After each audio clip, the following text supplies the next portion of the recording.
Štokholmo mieste, paprastoje gatvėje, paprastame name, gyvena paprasta švedų Svantensonų šeima. Toje šeimoje rasite paprastą tėtį, paprastą mamą ir 3 visai paprastus vaikus – Bosę, Betaną ir Mažylį.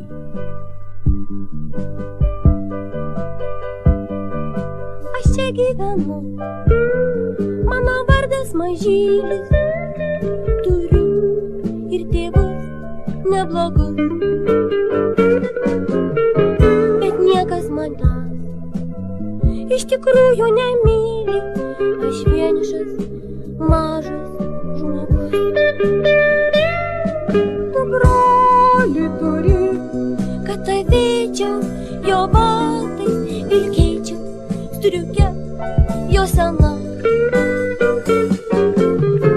Kai brolis numirs, tai iš anksto jau matos, paliks man ir brolio žmona. Nes myli tave, bet mama šimtavis, Betana, berniokų būry. Šunytis bent letą būtų padavęs, blogai, kai net šuns neturi.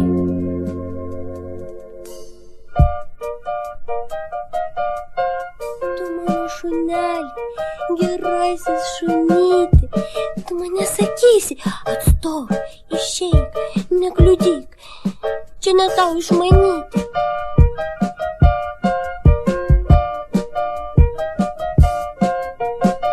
Tu mano šunelį, gerasis šunyti, tu mane sakysi, atstok. Nemirsi šuniuko, pasakymai baigė. Sudie, šunelytis brangus.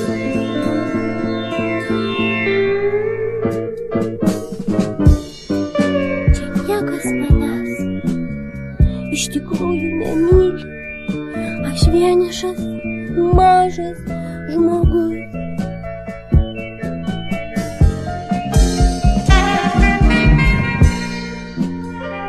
Ir visame name yra tik viena ne visai paprasta būtybė – Karlsonas, kuris gyvena ant stogo. Tikrai jis gyvena ant stogo ir jau vien tai yra jo nepaprastumas. Karlsonas tai mažytis, storas ir išdidus žmogutis. Ir dar jis moka skraidyti. Lėktuvais ir malūnsparniais skraidyti visi gudrus, o Karlsonas pats skrenda. Vos tik paspaudžia mygtuką ant savo pilvo. Ant nugaros tuoj pradeda suktis mažas motoriukas.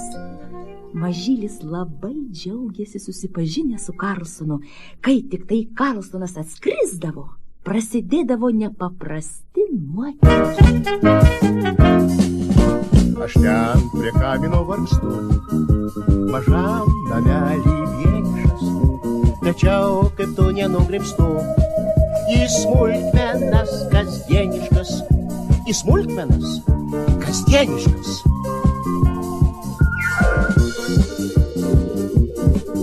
Gudrus, vikrus, guvus, žavus, šauniausias juokdarys.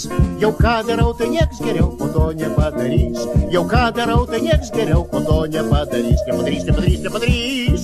Jau ką darau, tai nieks geriau po to nepadarys. Aš baisiai mėgstu kukulius, kai jie gražiai apkepinti. Uogienę, tortą, kas paklius? Smagu save palepinti. Smagu save palepinti.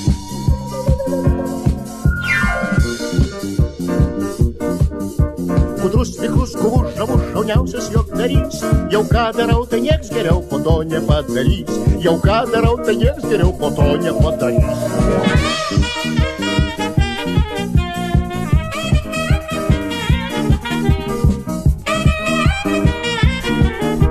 Gudrus, vikrus, guvus, žavus, šauniausias juokdarys.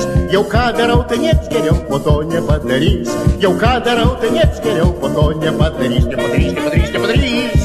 Jau ką darau, tai nieks geriau po to nepadarys. Sveikas gyvas, ar galėčiau valandėlę čia nutūpti? Ir Karlsonas bakstelėjo putliomis rankelėmis mažyliui tiesiai į nosį. Paskui jis atsisėdo ant suoliuko ir dar labiau pasipūtė. Aš tiesiog nebesitveriu pykčiu, bambėjo jis. Na tiesiog nebesitveriu pykčiu. Mažylis visiškai sumišo. Jis stovėjo nežinodamas, ką daryti. Abu ilgai tylėjo. Galų gale Karlsonas tarė liūdnu balsu. Jeigu aš gaučiau kokią nedidelę dovaną, galbūt pralinksmėčiau. Žinoma, galvos nededu, bet gal bent kiek pralinksmėčiau, jeigu man ką padovanotų. Mažylis pribėgo prie stalo ir ėmė rausti stalčiuje, kur buvo laikomi brangiausi jo daiktai, pašto ženklų kolekcija, įvairiaspalviai jūros akmenėliai, spalvotos kreidos gabaliukai ir alaviniai kareivėliai. Ten taip pat buvo ir mažytis elektrinis žibintuvėlis. Mažylis jį labai brangino. Gal tau šitą padovanoti, tarė jis. Karlsonas skubiai pažvelgė į žibintuvėlį ir sukruto. Taigi, maždaug tokio daikčiuko man ir reikia, kad pasitaisytų nuotaiką. Jeigu tu man duosi šitą žibintuvėlį, aš pasistengsiu nors truputį būti linksmesnis. Jis tavo, pasakė mažylis. Na, mažylė, štai aš ir vėl linksmas. Vadink savo mamą ir tėtį, susipažinsime. Jie išėjo į kiną, pasakė mažylis. Išėjo į kiną, užuot susitikę su manim, nusistebėjo Karlsonas. Taip, visi išėjo. Namie tik tai Betana ir jos naujoji meilė. Jie sėdi svetainėje, bet man ten draudžiama įeiti.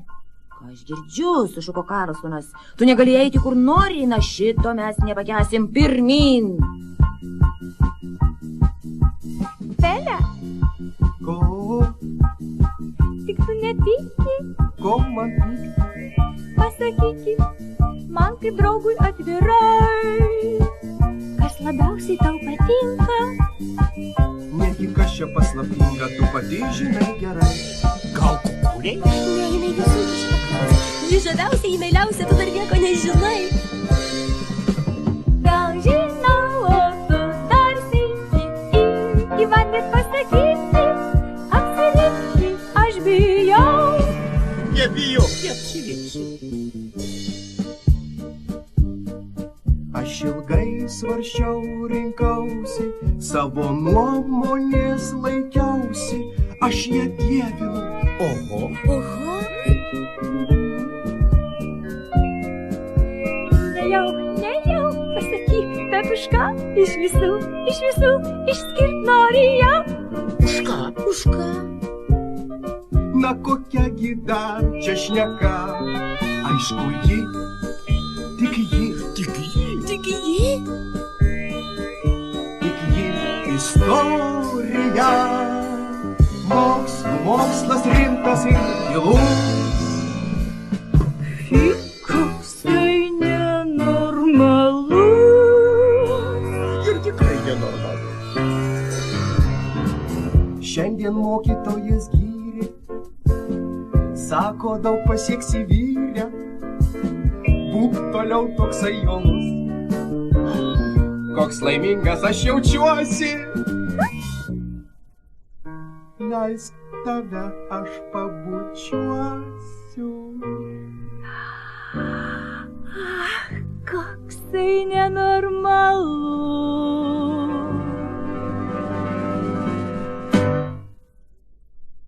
Sykį po pietų mažylis sėdėjo savo kambaryje ir tvarkė pašto ženklų kolekciją. Priešais jį gulėjo albumas ir visa krūva naujų ženklų, kuriuos jis dabar norėjo susidėlioti. Mažylis karštai ėmėsi darbo ir labai greitai suklijavo visus ženklus. Visus, tik vieną, patį gražiausią. Tyčia pasiliko paskutinį. Tai buvo vokiečių ženklas su išpiešta raudonkepuraite ir vilku pilku. Ir mažylį tasai labai patiko. Pasidėjęs priešai save ant stalo, jis gėrėjosi juo. Ir staiga mažylis išgirdo kažkokį silpną burzgimą, panašų. Taip. Įsivaizduokite savo panašų į Karlsono motoriuko burzgimą. Ir iš tikrųjų ten buvo Karlsonas. Jis įskrido pro langą ir šūktelėjo: sveikas, mažylį! Sveikas, Karlsonai! Suplikė mažylis ir pašoko nuo kėdės. Staiga Karlsono žvilgsnis užkliuvo už dulkių siurblio, kurį mama buvo užmiršusi išnešti iš kambario, baigusi tvarkytis. Spyktelėjęs iš džiaugsmo, Karlsonas puolė prie siurblio ir įsikibo jį. Ar žinai, kas geriausias pasaulyje dulkių siurbikas? Paklausė jis ir paleido siurblį visų galingumu. Aš įpratęs, kad aplink mane viskas blizgėtų, tarė Karlsonas. O tu tiek prisišneikštęs, būtinai reikia apsikopti.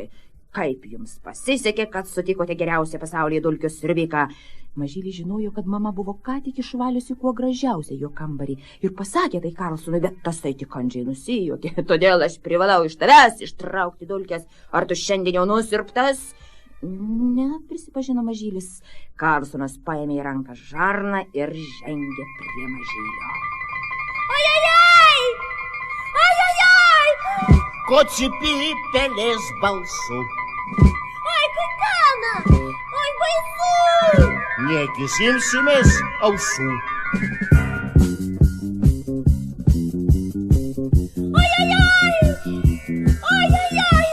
Užės vilka man galvoj! Ten tik dulkės.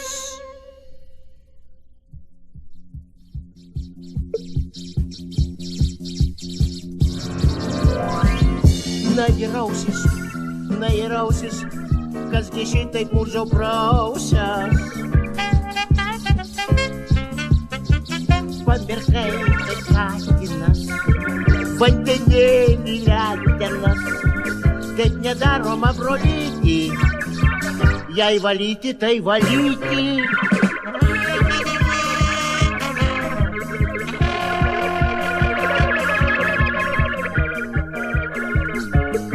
Karlsonas darbavosi rimtai ir nuosekliai.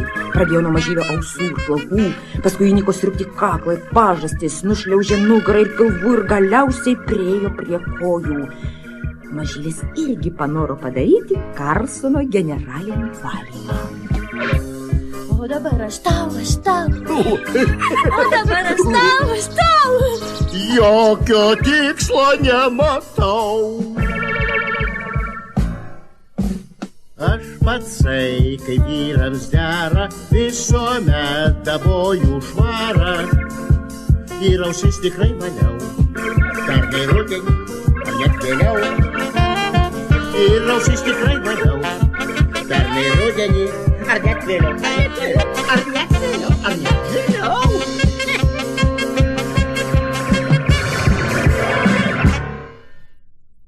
O dabar įspėk, kas geriausias pasaulyje žaidimų pramanytojas. Įspėk, ką mes žaisime. Raudonkepuraitę ir vilką. Kas nežino, negirdėjo, kaip tai viskas prasidėjo. Į svečius išeidama, dukrą perspėjo mama.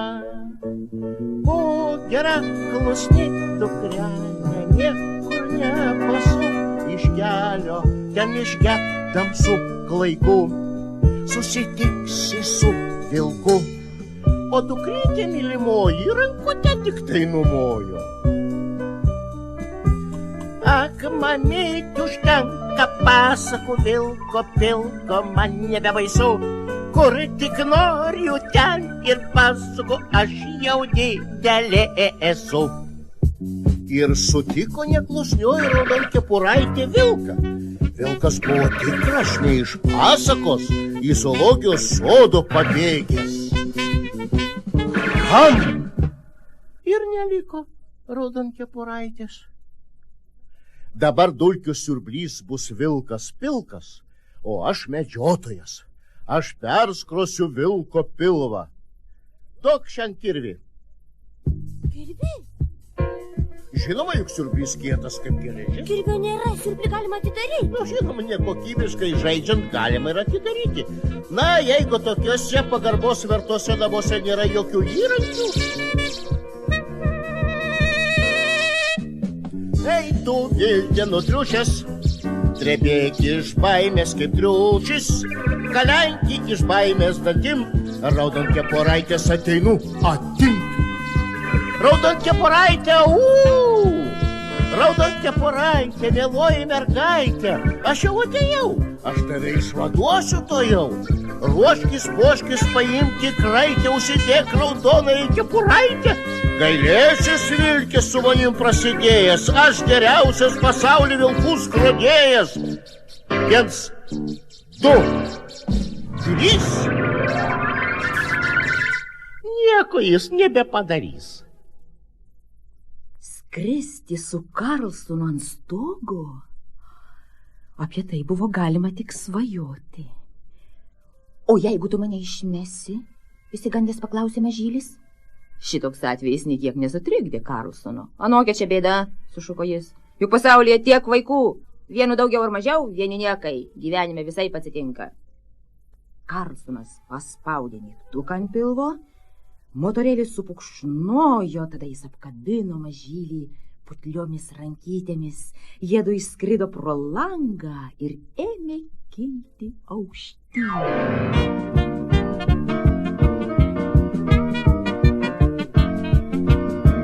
Štai čia aš gyvenu, tarp senų kabinų, čia kur niekas niekad negyveno. Čia gera, patogu, virš namų ant stogų. Viskas mano, viskas mano. Aš turiu ko tik gengiu, 100 000 gaidžių, milijoną šunų, milijoną katinų. Vili, vili, vili, vili, vili, vili, vili, milijardą žvaigždžių. Vili, vili, vili, vili, vili, vili, vili, milijardą žvaigždžių. Vili, vili, vili, vili, vili, vili, vili, milijardą žvaigždžių. Vili, vili, vili, vili, vili, vili, vili, milijardą žvaigždžių. Kol Mažylis svečiavosi pas Karlsoną, mama buvo išėjusi pas gydytoją. Ji užtruko ilgiau negu manė, o kai grįžo namo, Mažylis jau ramiausiai sėdėjo savo kambaryje ir žiūrinėjo ženkliukus. Mama jam pasirodė kažkokia nelinksma. Ant kaktos tarp antakių įsibrėžusi raukšlė, kurios neturėjo būti, ir Mažylis ilgai suko galvą, iš kur ji atsirado. Jau greitai pas mus bus visai nebegera, bus liūdna ir tuščia namuos. Mama ir supyksta, ji kartais ir bara, bet kągi daryt be mamos. O mama išvažiuoja. Mama išvažiuoja. Filė, mama išvažiuoja.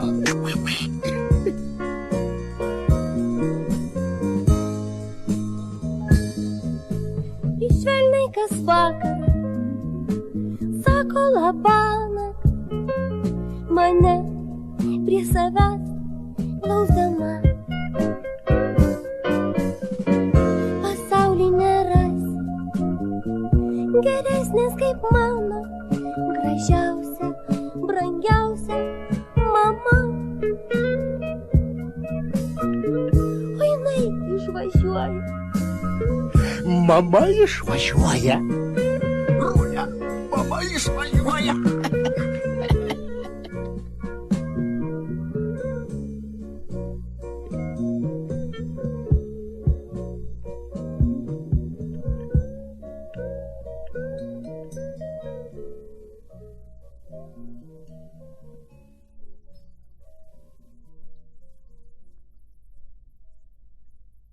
Dabar taip pagyvensime.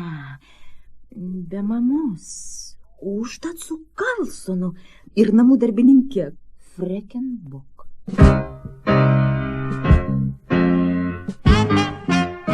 Vaikui rodyti švelnumą neprotinga,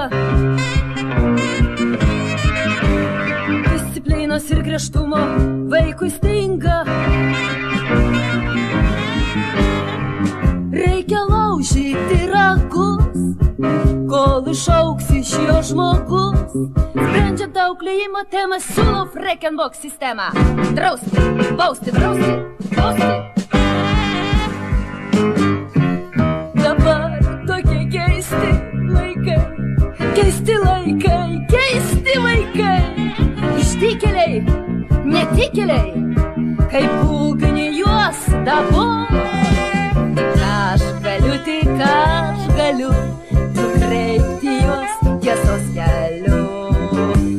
Fröken Bock. Aš Fröken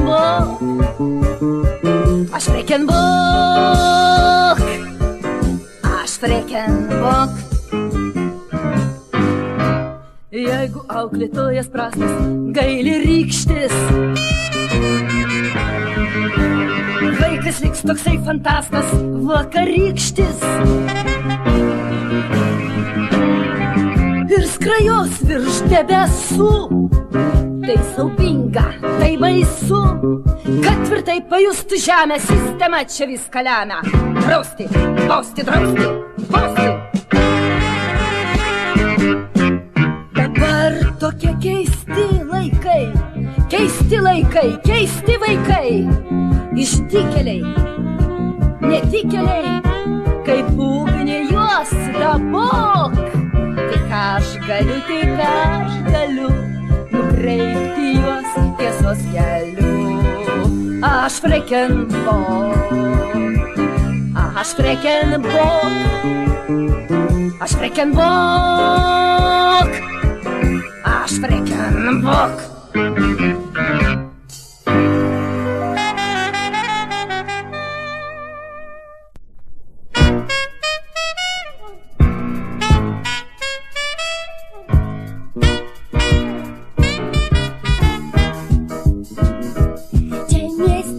Kiekviename, net gražiausiame name, po sofa ir po stalu, daug tamsių drėgnų uolų.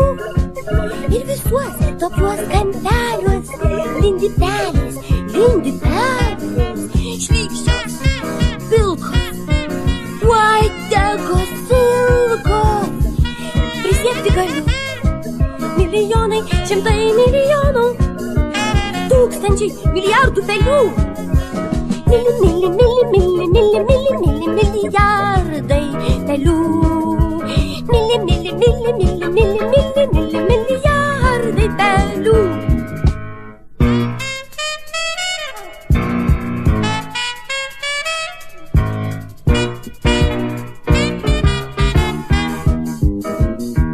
Jos tenai sužvargsta dieną, kai už lango mėnesiena lenda pelės iš angų, lipa visos ant stogų. Prieš mėnulį šonos šiltos, visas stogas kaip nupiltas, šlykščios, pilkos, uodegos ilgos. Prisiekti galiu, milijonai, šimtai milijonų, tūkstančiai, milijardų pelių. Milijardai pelių. Milijardai pelių. Mažylis priėjo prie lango ir užsižiūrėjo į lauką. Stovėjo ir mąstė, koks jis nelaimingas ir kaip liūdna be mamos. Sveikas, mažylį, šūktelėjo Karlsonas. Ar tik neįžeidžiau tavęs ko nors? Kodėl toks nusmurgęs? Ar prastai jauties? Oi, ne, atsakė mažylis. Ir Karlsonui papasakojo apie savo nedalią ir apie tai, kad mama išvažiavo ir kad jos vietoj atsiradusi kažkokia namų kankintoja, tokia atkari, pikta ir gobši. Juk net bandelių iš jos neišprašysi parėjęs iš mokyklos, nors ant lango stovi dar šiltų visas dubuo. Karlsono akį suspindėjo, tau pasisekė, pasakė jis. Įspėk, kas geriausias pasaulyje namų kankintojų tramdytojas. Ramdyt aš visus įpratęs, liūtai tigrai, šunės, katės, visos senės tikros bjaurios, netgi tramdytojo žiaurios. Ram, tararam, ram, tararam, urskė plūsta, bet paklūsta ramdymo meno žinovai tikram. Ram, tararam, ram, tararam, žinovai tikram. Mėgstu ramdyt limonadą, kaip pabėgti stiklo žadą, sūrį medų ir uogienę, sausainius per kitus pienę. Ram, tararam, ram, tararam, visas tortas nerekordas, ramdymo meno žinovai tikram. Ram, tararam, ram, tararam, žinovai tikram.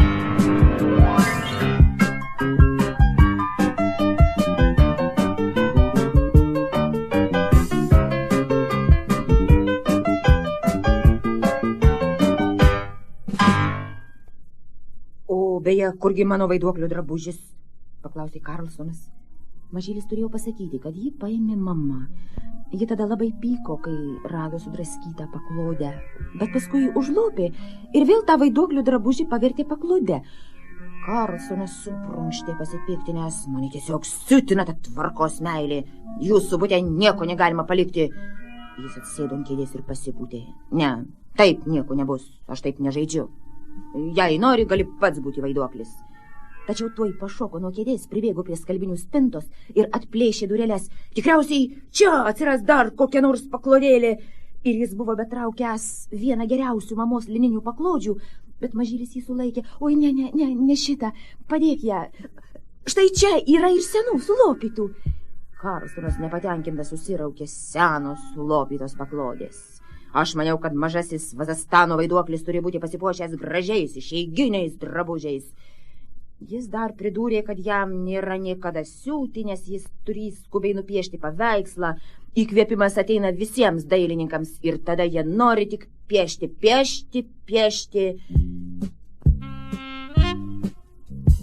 Taškas, du kableliai, apskritimas kreivės kelios, dar keli brūkšniai piešėjo, štai ir Freken-Bok išėjo. Mažyliui nieko daugiau neliko tik sėstis ant varstoto, susimetusi kuprą ir parietus po savim kojas kaip tikram siuvėjui, ir siūti. Adatėlė skuba, mes vaiduokliui siuvam rūbą. Adatėlė skuba,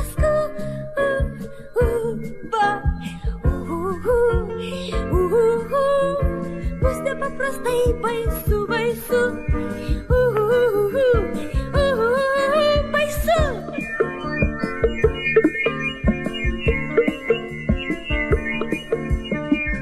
Dar įsiūsim po kelią, kad vaiduoklis rastų kelią. Dar įsiūsim po kelią.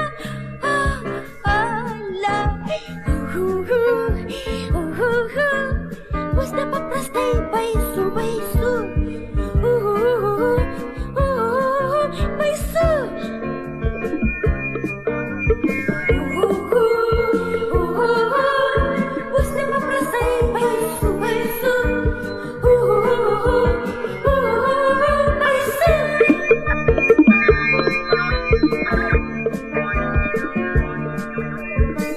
Freken-Bok dabar laikykis.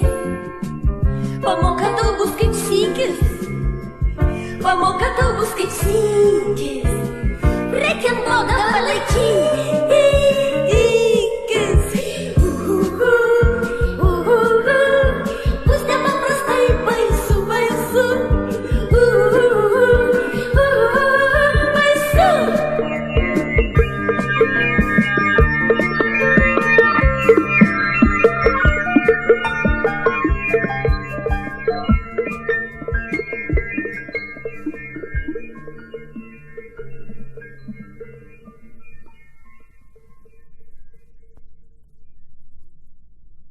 Mažyliui diena atrodė be galo ilga. Jis buvo vienas ir vis negalėjo sulaukti vakaro. Mažylis stovėjo prie savo kambario lango pabalėsi susijaudinimo ir žvelgė į žvaigždes, mirgančias viršum stogų. Freken-Bok suniurusi pažvelgė į jį. Ko stovi su pižama prie Aldaro lango? Marš į lovą. Jis gudrumu norėjo privilioti ją prie lango, o pats nepastebimai užkišo ranką už užuolaidų, kur buvo paslėpta virvė, ir iš peties ją timptelėjo. Jis išgirdo, kaip ant stogo sutilindžiavo varpelis, ir Freken-Bok išgirdo. Kažkur ten viršuje skamba varpelis, tarė ji. Kaip keista? Taip, keista, pritarė mažylis. Bet tuo metu jam tiesiog dvasia užėmė, nes nuo stogo staiga nusileido ir per tamsų dangų iš lėto nusklendė nedidelis baltas apskritas vaiduoklis. Jį lydėjo tyli liūdna muzika. Taip. O, žiūrėk, Dieve gailestingas, sukliko Freken-Bok. Jį išbalo kaip drobė, kojos sulinko ir išleptelėjo ant kėdės. Frekenbok spiegė, vaiduoklis suko ratus, jis purpsėjo vis greičiau ir greičiau, Frekenbok vis klaikiau rėkė ir baisiu viesulu dar smarkiau sukosi vaiduoklis. Tačiau staiga nutiko kažkas nelaukta. Išdarinėdamas painias figūras, vaiduoklis suko pernelyg mažą ratą ir jo drabužiai užsikabino už lempus. Frekenbok perbalusi kaip kreida įsmeigė akis į Karlsoną, ji gaikčiodama rijo orą lyg žuvis išmesta į krantą. Bet pagaliau jis šiaip taip išlemeno keletą žodžių. Kas? Dieve gailestingas, o kas dabar čia? Ir mažylis pasakė, vos laikydamas ašaras, čia Karlsonas, kuris gyvena ant stogo. Kas tasai Karlsonas, kuris gyvena ant stogo? Vos atgaudama kvapą paklausė Frekenbok. Karlsonas nusilenkė. Gražus, protingas ir gerai įmitęs vyras pačiame stiprume. Įsivaizduokite, tasai vyras. Tai aš. Nėra patogu virš namų ant stogų. Mūsų niekas nekliudo. Čia niekas neatliks. Mūsų niekas nepasieks. Viskas mano. Čia tiek nepaprastų, sumanytų nebaigtų, milijonai keistų, milijonai išmestų.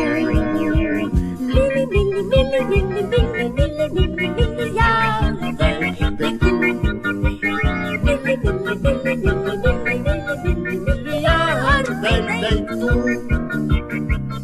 Raketos štai dalis, štai puikus virdulys. Nusičiaudėt man, kad jis neveikia. Skardinė štai kiaura, štai sena, kita. Visko reikia. Čia tiek nepaprastų, sumanytų nebaigtų, milijonai keistų, milijonai išmestų.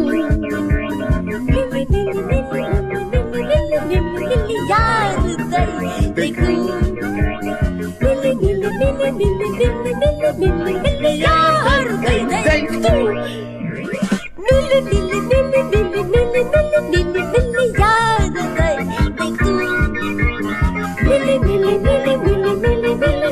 Milijardai daiktų. Ir Karlsono namelis nepanašus į jokį kitą namelį, galvojo mažylis. Jam sukosi galva nuo vasaros vakarų garsų ir kvapų. Staiga artimiausioje mansardoje kažkas suklykė. Filė ir Rulė?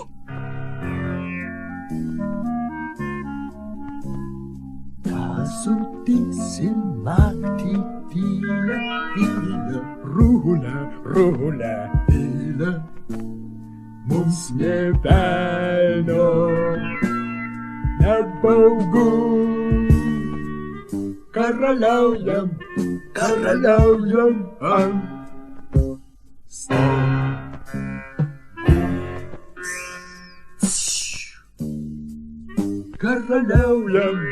Karaliaujam ant stogo.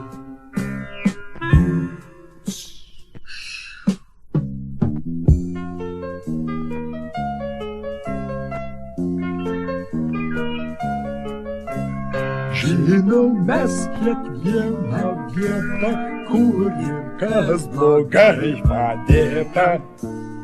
Ant stogų tik mes vieni, kur tik nori ten eini.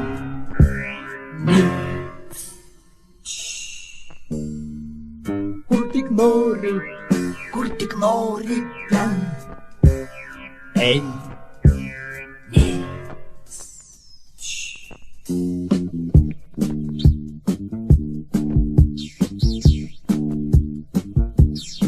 Jokių ratų mums nereikia,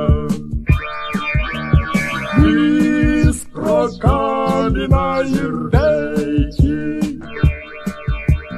Auja, greita, patogu, mes kas karaliai šių stogų.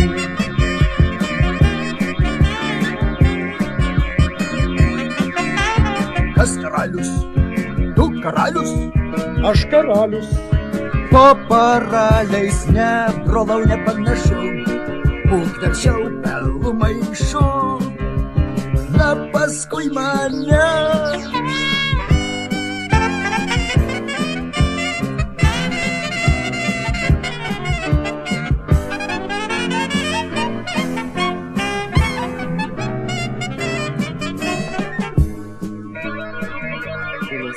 Mansardos langas buvo atviras, pridengtas tik užuolaida, viduje klykė staugė.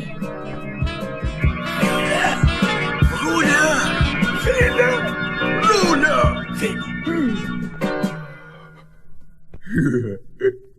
A, tu gyvas dar, storulį. Na, tai kaip ar patogu karaliauti ant stogų.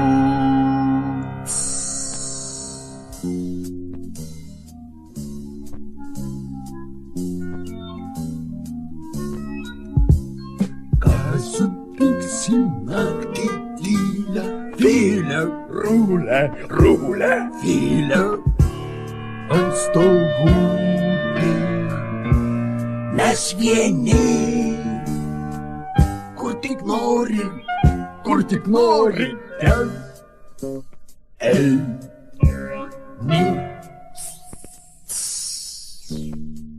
kur tik nori, ten. Ei, ni, kur tik nori, ten.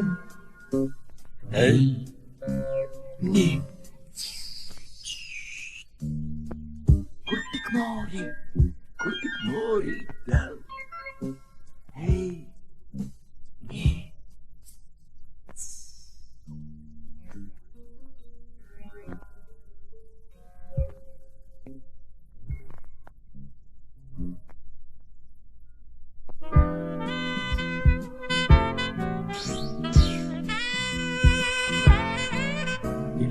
Žioplį prisiekiu drąsiai, kad šitą kaminą surasiu. Iš jo tik jo, kai vėjas pučia, pakirpa prekenbo traškučiai. Akrolešių traškučių kvapo aš nepamiršiu iki kapo. Matyt, jis persunkė mane kartu su koše daržine. Reikėjo tau storas ir rūlę, turėti šitokią tetulę. Tai būtum net nepajudėjęs, tik vieną žodį tegirdėjęs. Negalima, negalima, negalima, negalima. Kas tada beliko Filei? Ėmė jis gyventi tyliai. Tyliai katiną kankina, tyliai bėga jis į kiną. Taip visi maži vagiliai viską daro tyliai. Metai praslenka keli, jie jau vagys dideli.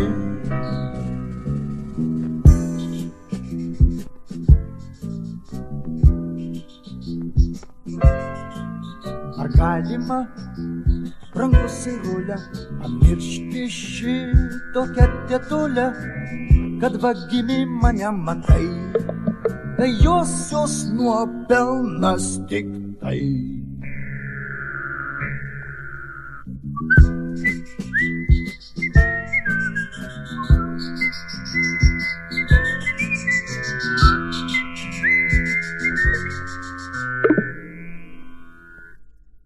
Aš manau, dabar pats metas juos truputį pagazdinti, tarė Karlsonas.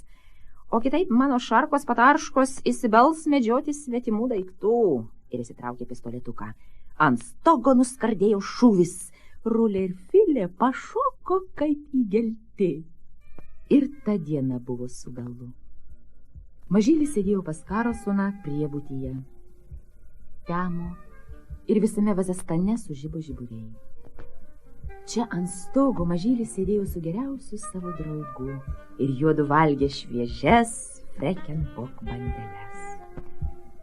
Niekad neturėsi ramybės, jei draugausi su Karlsonu. Suaugę žmonės labai rimti, labai protingi, labai užimti. Nors kartą nuo savo darbų atsitraukę, užmerkite akis ir atverkite širdis. Kiekvieno vaikystė kažkur tebelaukia. Vaikystė sugrįžusi, širdis užšalus. Imki Mažylį, imki Betaną, skambinkit man, skambinkit man. Skambinkit naktį, skambinkit rytą, skambinkit man, bet kokiu laiku. Skambinkit, skambinkit, kai būna linksma, o ypač, kai liūdna, sunku.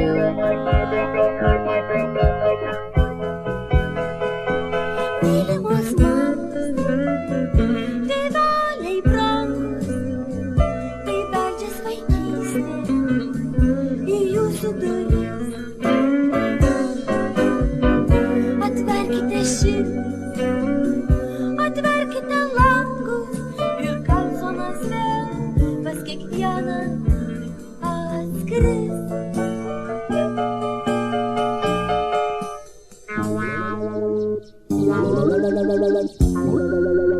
Aš baisiai mėgstu kukulius, kai jie gražiai apkepinti.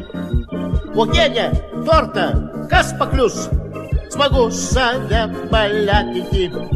Smagu save palepinti.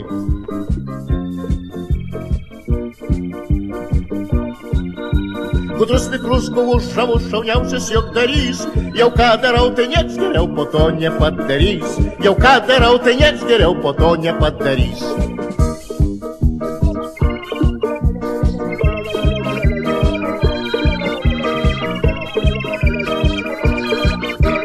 Gudrus, vikrus, guvus, žavus, šauniausias juokdarys. Jau ką darau, tai nieks geriau po to nepadarys. Jau ką darau, tai nieks geriau po to nepadarys. Nepadarys, nepadarys, nepadarys. Jau ką darau, tai nieks geriau po to nepadarys.